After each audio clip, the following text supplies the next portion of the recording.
তো বন্ধুরা, এবার দুর্গাপূজা 2024-এ থাকছে এক অসাধারণ চমক। আমরা সকলেই জানি যে দুর্গাপূজা কলকাতায় খুবই বিখ্যাত, কিন্তু বর্তমানে কলকাতার পাশাপাশি জেলাতেও ভীষণ বড় বড় দুর্গাপূজা হয়ে থাকে।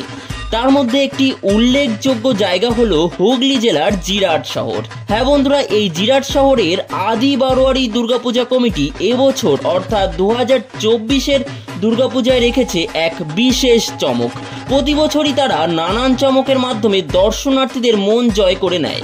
যেমন বিগত বছরে তারা করেছিলেন দিল্লির লালকেল্লা এবং তার সাথে ছিল সাউন্ড শো ও লেজার লাইটিং শো।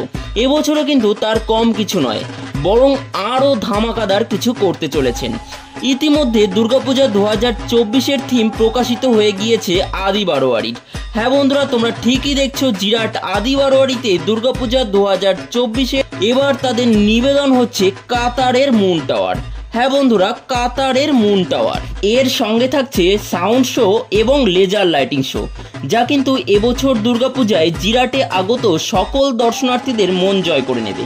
তো চলো বন্ধুরা, এবার আমরা জেনে নিই আমরা এই পুজোটি দেখতে কিভাবে যাব।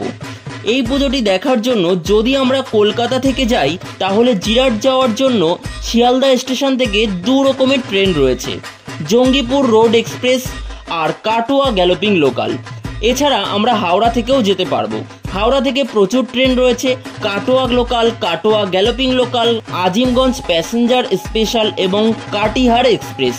তো এই সকল ট্রেনগুলির মধ্যে যে কোনো একটি ট্রেন ধরে জিরাট স্টেশনে নেমে পড়তে হবে আমাদেরকে সর্বপ্রথমে।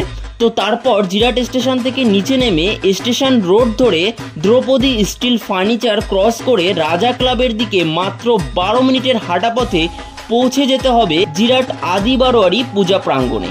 তো তোমাদের সকলকে বলবো এই পুজোটি দেখে এসো এবং সকলে খুব আনন্দ গ্রহণ করো। হ্যাঁ বন্ধুরা, আজকের এই ভিডিওর মাধ্যমে তোমাদেরকে এতটুকুই ইনফরমেশন দেওয়ার ছিল।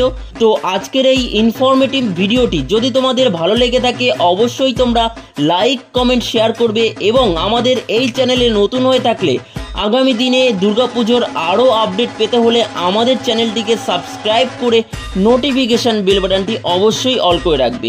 তো সকলকে শারদ উৎসবের আগাম শুভেচ্ছা জানিয়ে আজকের এই ভিডিওটি শেষ করছি। ধন্যবাদ।